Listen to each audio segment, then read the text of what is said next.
What's good, YouTube? This your boy. I'm just Taz. I'm back with another video. Back with another banger. I know it's been forever, but now I've been going through some legal issues. So right now I'm here with a quick update on what happened and how it transpired. So I mean, I'm glad to be back. I will this time I will be more consistent. Because I'm trying to blow up right now, and this is what I need right now. So I'm I'm sorry that it took so long. I'm sorry that it had you guys waiting. But if you like this video, please like, comment, and subscribe. And please hit that bell notification so you can see every time that I post.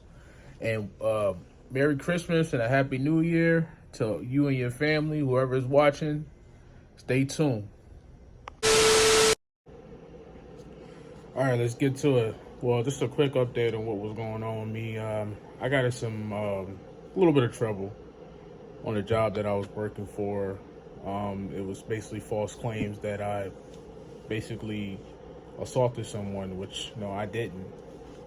So basically, long story short was I was working for this job. I was a driver for this job, and I was, I'm still brand new to the company, and I was there for about a week and a half.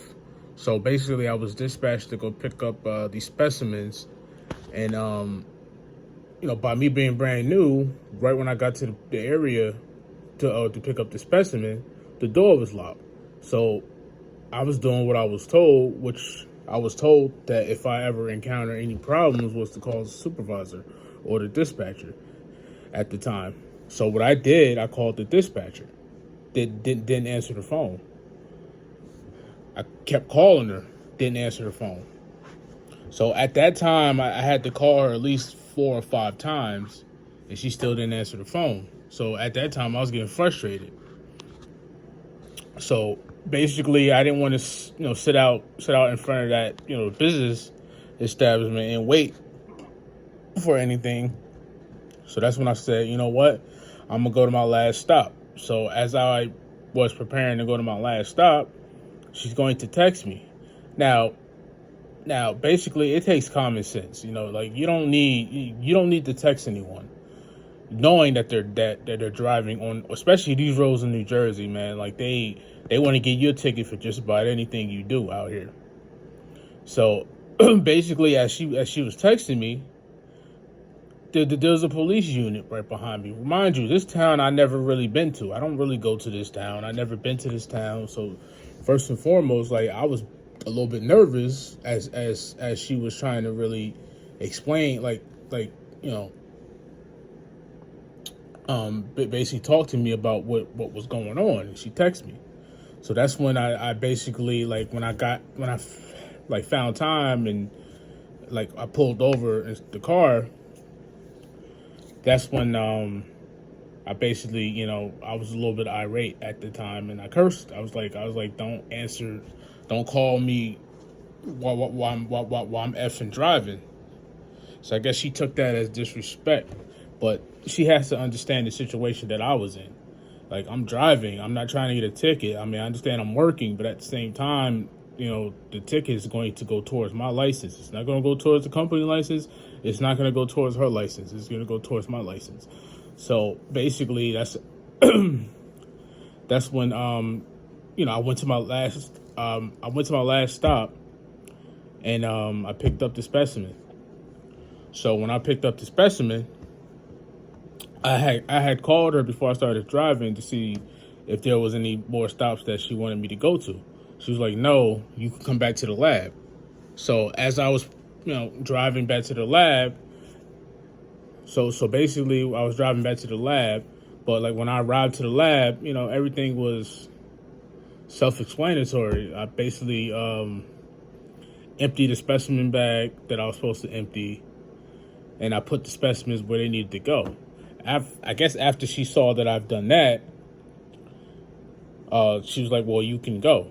So that's when I looked at the time. It was like 10:20, 10:25, and then that's when I was like I still have a little over an hour left here. Like, why am I getting sent home early? Then that's when this was the response. She said, "Well, the manager told me to send you home early." So basically, I was like, you know what? Instead of me getting any arguments with her, I was like, well, how about you get on the phone and call the manager, because I want to know what's going on. So basically, you know, like the manager was basically explaining to me what I guess she was telling him and all this extra stuff. Basically, kicked my back in. So at that time, I was already fed up with that job. So that's when I was like, you know what, I quit, because this is not worth it. This is not worth my time and energy. So that's when the manager yelled over the phone, "You're quitting?" I was like, "Yes, I'm quitting." So that's when I was making sure I had everything that I came there with, obviously my cell phone, my keys, and everything else, and I had their property, because I wasn't trying to be held responsible for a company's property. So when I when I dropped the ID badge on the desk, she claimed in her report that I threw it at her, which I never did. And then when I dropped so basically when I had walked away from the cubicle, and then that's when I emptied out the bag that they give you, and that's when I tossed the bag over next to the cubicle. Now, for some reason, it went behind her cubicle, so she claimed that I threw that at her. She put that also in the report. So basically, I wind up getting charged with 2 charges, but they got dropped. They got dropped to like a municipal ordinance, and all I have to do is just complete a anger management course, which I already did. And from what I was told, either they're going to drop it down to a municipal ordinance or they're going to dismiss it. So, because it was a misunderstanding. The municipal ordinance is still pretty good, but you know, it's because at the end of the day, that don't go on your record. So, which is A+ for me. But I'm hoping to get a dismissal. But you know, I just wanted to, fill you guys in on what took me so long, to really post. I haven't really been posting. I understand that, but that's basically what's going on. Thank you for watching.